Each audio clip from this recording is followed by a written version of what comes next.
Hi everyone, welcome back to my channel achieving alpha and welcome back to another video. तो कल Telegram पे मैंने बोला था कि वीकेंड में will try to do a video, क्योंकि ग्लोबल मार्केट्स में काफ़ी ज़्यादा ब्लड बाथ हो चुका है and this has been the story for the last 2 to 3 months now. बीच में कुछ बाउंस आया था just like Indian markets, but Indian markets थोड़ा ज़्यादा बाउंस कर गए and that led to the narrative of people saying that we have been decoupled.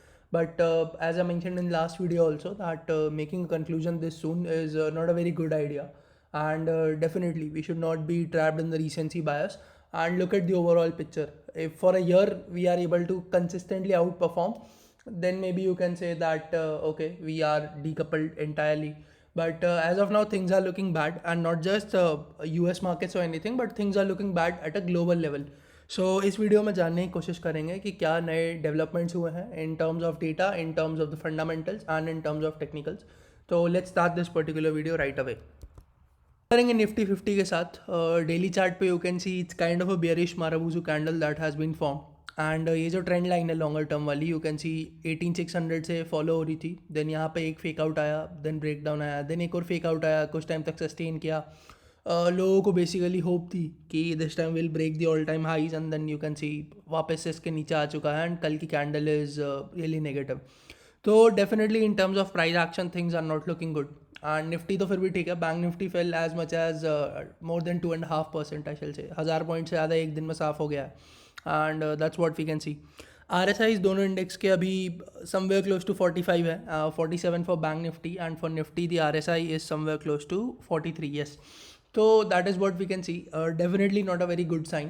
And कल जब मार्केट्स क्लोज हुए तो S G X Nifty was sort of 100 to 120 points down, you can see 17 to 15 पे close हुआ S G X Nifty, and that is okay, but the global concerns are still there. The dollar index is still rising, and the bond yields are getting worse. So definitely that is something that you need to pay attention to. I know a lot of people still won't listen, but what else can I do? I'm just doing my part and giving out whatever I know and whatever I am seeing. So last time में मैंने बताया था कि जो bond yield curve inversion है, specifically between the 10-year and the 2-year yield, that has hit an all time low, and that's what we can see here, that this was August 2000. यहाँ पे भी कुछ इतना था, and we almost broke the all time low once, वहाँ से थोड़ा support लेके भी bounced, but we are still above 0.5 at an inverted level. So meaning that you are getting almost 0.5% more interest on a 2-year bond compared to a 10-year US bond. So that is definitely a cause of concern, and certainly it has bad implications in the long run. But it's okay. Things like these do take time to get factored in, and definitely this is the US bond market. It will affect US, and that's what we have been seeing. It has been affecting US for quite some while now, and we have been quite resilient. I wouldn't deny that, because charts पे दिख रहा है. But the important question which I want to ask you is that जो भी buying आ रही है, where is it coming from? Is it coming from the weak participants like retail, जो TV पे देख के एक्साइट हो जाते हैं, या फिर may be what ever reason आपके पास वाला बाय कर रहा है, आपके बाजू के बाजू वाला बाय कर रहा है, so maybe you are excited, and everyone has this general tendency of getting into a FOMO. So people generally get into FOMO that they are maybe missing out on something, and they are maybe missing out on a bigger rally. But I think a lot of people miss out on the fundamental picture, and definitely things are not good. Fundamentals की बात करी है तो कल forex reserves के ऊपर फिर से बात की थी, and I continuously keep on mentioning that. तो एक बार वही मैं बता देता हूँ कि कहाँ से you can see basically forex reserves का जो भी डेटा आता है. गूगल पे जाना, just type in forex reserves of India, and ये जो RBI वाली लिंक आएगी, you can just open that. So what these guys do is every Friday on a weekly basis they basically publish this particular report of the forex reserves.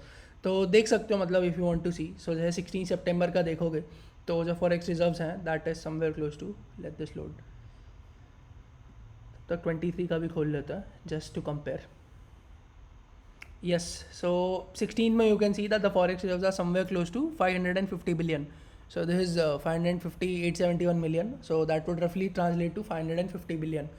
And this is definitely, इसको अगर relative basis पे देखोगे, so this has hit an 2-year low, and this is not at all a good sign.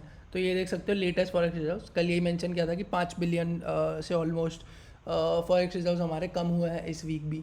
तो you can see a consistent down trend in this particular figure and इसको again chart पे plot करके देख सकते हो. I don't know if trading view allows that to do that, but definitely अगर थोड़ा बहुत डेटा के साथ क्रंचिंग और डेटा प्रोसेसिंग और ये सब जानते हो तो you can just download the PDF, या फिर शायद एक्सेल में भी अवेलेबल है, you can download that. You can basically extract this number and you can maybe plot it on a chart, and then you will see a consistent downtrend, that's for sure, because I have seen that. And definitely अगर Excel में करोगे तो that would be better, क्योंकि ये जो value है ये direct मिल जाएगी, and then you can plot it within Excel itself. तो coming back to the topic, things are definitely not good and चीज़ें बिगड़ रही है यार. मतलब ट्रूथ बी टोल्ड, कल भी देख सकते हो यूएस मार्केट्स काफ़ी फियर्सली गिरा है. थोड़ी सी रिकवरी आई थी लास्ट में, बट ये जो पेन पॉइंट है ना, that is dollar index, this is approaching 113. तो यार ये मल्टी ईयर हाइज पर है. मतलब देख सकते हो यार situation, it's in front of you, right. Dollar index at a multi year high, bond yield inversion basically getting at an all time low, and things are just not good, right. And if you hear to what other people have to say, so very successful fund managers like Ray Dalio and a lot of other people that have been warning that things are not good. I know that everything that they say is from a US perspective, and India might be a different state of affairs. I do agree to that partially, but just saying that US will keep on falling and we will keep on hitting new all-time high, that is also impractical, right? You need to look at both sides of the coin. Anyways, data में काफ़ी interesting changes है, and that was the primary intent for creating this particular video. So we'll have a look at that. Next चीज़ वही देखेंगे. और यहाँ पे crypto में देख सकते हो, आज ऑल द वीकेंड है, Saturday, but crypto consistently have been falling. Ethereum काफ़ी ज़्यादा नीचे आ चुका है, Bitcoin is below 20,000, that is not at all good. And ये सस्टेन कर रहा है 20,000 के नीचे, so that is not good. And अच्छा खासा बाउंस दिया था सारे क्रिप्टोज़ ने, राइट. एंड वहाँ हाई से इसमें सेलिंग आई है, so that is definitely not good. And देख सकते हो across the globe markets fall करे हैं. रशिया को छोड़ दो, Russia is a different story. So मैं 2 दिन पहले देखा था, ऑलमोस्ट 10% से ज़्यादा ये डाउन था in a single day, the Russian indices. And इनका कुछ और ही चल रहा है यार. मतलब Putin is really aggressive, and उसने क्लियरली बोल दिया it's not a bluff, right. And if they have to use, then they will use nuclear forces, but definitely something like that shouldn't really happen. Loss of life, loss of economy, and it's not a very pretty state of affairs to be in. Anyways, we are not gonna divert from the topic. Let's go back to the data. So start करेंगे cash market के साथ. As you can see that September itself there has been some good selling.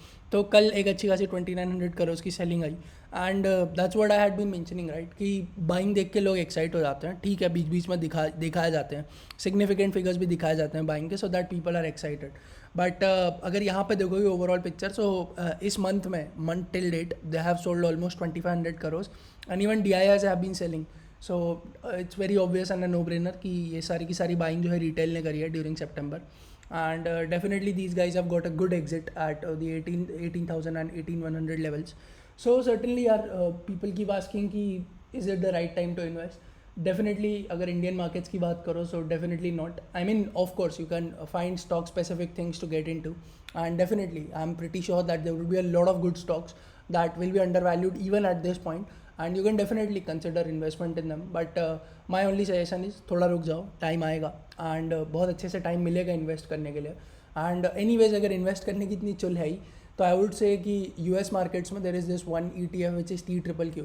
सो उसके ऊपर एक video बनाया था मैंने, very few people know about that. So that is one of the best places to invest. And वो क्या होता है, you can have a look at my video. I think कुछ 3x इन्वेस्टमेंट रिटर्न या ऐसा कुछ टाइटल होगा, देख लेना, otherwise I will pin it in the I button and you can have a look. So definitely that's one of the good places to invest your money in. And again सारा का सारा एक साथ नहीं डालना है, you have to invest in tranches, that is gonna help. So definitely you can see कि यहाँ पे अगस्त में थी buying, but not like a lot. You can सी यहाँ पे सेलिंग का मैग्नीट्यूड एंड यहाँ पे बाइंग का मैग्नीट्यूड. एंड इधर देख सकते हो अभी तो नेट बेसिस पर सेलिंग चल रही है. एंड एक चीज़ और बोली थी, जो डेटा में नेगेटिविटी थी वो मोस्टली फ्यूचर्स में बन रही थी, एंड वो मैंने कहा भी था कि that will take time to get factored in. कल एक ट्रांच ऑफ सेलिंग देखा हमने, उसमें यू सॉ कि ऊपर से काफ़ी अच्छा बेसिकली सेलिंग आया in both Nifty and bank Nifty, and more can come looking at the data. So definitely वो जो पोजीशन है वो फैक्टर इन हो रही है. ऐसा नहीं है like a lot of people think that F I हर बार हार जाएंगे, डेफिनेटली दे टू लूज, उनका भी व्यू गलत जाता है, they to bear the losses, but definitely उनका भी लॉस होता है, but on a net on net basis they are profitable and they are the powerful hand of the market. If they want they can turn the markets where they want, right?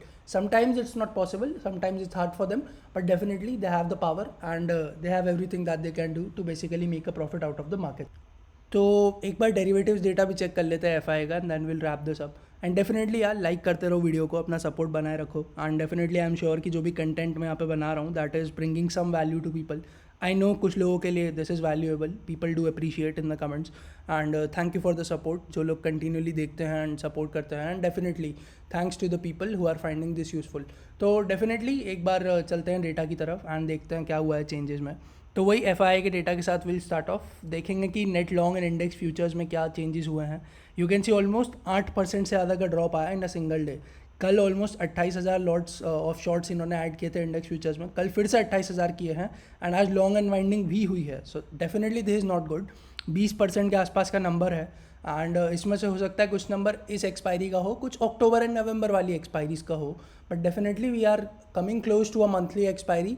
And ये जो number negativity का यहाँ पे sustain हो रहा था, I have been telling since quite some time कि इसको टाइम लगेगा फैक्टर इन होने में, और ये मंथली पोजीशंस होती है, और कल देखा हमने कि हुआ factor in, and monthly expiry के ठीक पहले इतनी ज़्यादा negativity, definitely it's not good. तो be extremely cautious, okay, that's what I can say. I know people will say that I have a bearish bias and all of that, but मैं नहीं कह रहा हूँ, ये डेटा बोल रहा है, सो डेटा की सुन लो please. Let's talk about stock futures. Once again massive selling, यहाँ पे देख सकते हो ऑलमोस्ट 26,000 से ज़्यादा कॉन्ट्रैक्ट शॉर्ट में बनाए गए हैं, एंड ऑलमोस्ट 12,000 से ज़्यादा लॉन्ग्स अनवाइंड किए गए हैं, and almost the net number is somewhere close to 48.14%. Again this is another low in the last let's say 7 to 8 months. तो 2022 में 50 के नीचे नहीं गया है ये number, and you can see now it's at 44. वो चार्ट भी एक बार डिस्कस करेंगे, बट एक बार इंडेक्स ऑप्शंस का डेटा देखते हैं, देन इसको क्लोज करते हैं. इंडेक्स ऑप्शंस का डेटा अगर मैं आप लोगों को दिखाऊं तो यहाँ पे देख सकते हो कि almost 1,38,000 lots of call longs हुए हैं, almost 1,04,000 lots of put long हुए हैं, एंड सिमिलरली यहाँ पे पोजिशंस देख सकते हो. इफ़ आई वर टू से कि नेट ऑन नेट बेसिस पे क्या हुआ है, तो यहाँ देख सकते हो कि ऑलमोस्ट पुट बाइंग 50,000 से ज़्यादा हुई है, almost 54,000 lots of put buying हुई है, and some 20,000 lots of call buying हुई है. सो हर तरफ से नेगेटिविटी है, पुट ज़्यादा बाय हुए हैं, कॉल्स भी बाय हुए हैं. That implies that there is going to be a volatile market on Monday. ऊपर नीचे दोनों तरफ के स्विंग्स आएंगे, no doubt about that, but definitely जो इंडेक्स फ्यूचर्स में और स्टॉक फ्यूचर्स में जो पोजीशन बनी है that is a big red alert, and I am not sure अगर अब वो पोजीशंस भी लोगों को कॉशन नहीं, basically that positions are also not making people cautious, then I don't know what is. So definitely यार be very much careful with your positions. And एक chart मैंने टेलीग्राम पे शेयर किया था, इसको थोड़ा सा एलैबोरेट कर देता हूँ. सो ये जो एडजस्टेड क्लोज, ये ऑरेंज जो लाइन है that is basically the price of Nifty 50. यहाँ पे देख सकते हो राइट वाली जो वाई एक्सिस है उस पर, and this blue line is the net position in the stock futures, net long position in the stock futures. उसको इस लेफ्ट वाली वाई एक्सिस पे देख सकते हो, ये बेसिकली परसेंटेजेस में नंबर है. Very first thing I mention कि 2022 से ये डेटा है, सो 2022 से अब तक 50 के नीचे नहीं गया था ये नंबर. देख सकते हो कि फर्स्ट टाइम यहाँ पे हम ट्रेड कर रहे हैं, एंड लास्ट टाइम मैंने एक ही चीज़ बोली थी कि यहाँ पे जो पोजीशन है वो रिलेटिवली पहले बननी स्टार्ट होती है, एंड मूव जो है वो ऑलमोस्ट बाद में आता है. लाइक जून 2022 बेस्ट एग्जाम्पल था. स्टॉक फ्यूचर्स में जो पोजीशन है कंटिन्यूली बढ़ रही थी, एंड काफ़ी अच्छे खासे नंबर पे थी, एंड निफ्टी नीचे था, एंड आपने देखा कि 3 मंथ्स में कितनी फैंटास्टिक रैली दी, and eventually the two lines met. अब सेम चीज़ नेगेटिव साइड में हो रही है, राइट. पोजीशंस यहाँ पे काफ़ी ज़्यादा नेगेटिव है, एंड इनफैक्ट ये जो डाइवर्जेंस है ये इससे भी बड़ा है, एंड नेगेटिव साइड पे है. सो डेफिनेटली कुछ कॉशन बरतनी चाहिए लोगों को, and I have just put the data in front of you. I know that looking at raw data does not make a lot of sense. It's always good to visualize data on the charts and then make conclusions based out of that. So certainly, पैसा आपका है, मर्जी आपकी है. A lot of people still might think that dip buying might be the best thing. It's up to you, totally up to you, nothing against you. I have just put the data in front of you and I have given my view. Definitely what you have to do next is dependent on you. And definitely do keep in mind that I have bearish positions, as I have been saying for the last 2 to 3 months. So don't trust me blindly. You can definitely have a look at the data that I am presenting, and definitely do note that मेरा कुछ bearish bias रहेगा, but certainly the data is telling you to be cautious. तो then हो जाओ थोड़ा cautious, right? अगर थोड़ी hedging कर लोगे तो कुछ चला नहीं जाएगा, right? Pay some cost as a insurance and basically hedge your portfolios even if you don't want to short the markets at this point.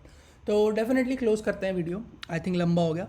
और जाते आते प्लीज़ यार लाइक कर देना इस वीडियो को। आई थिंक एक इन डेप्थ वीडियो का प्रॉमिस था मेरा एंड वो बना दिया मैंने। आई एम श्योर इससे वैल्यू मिली होगी लोगों को।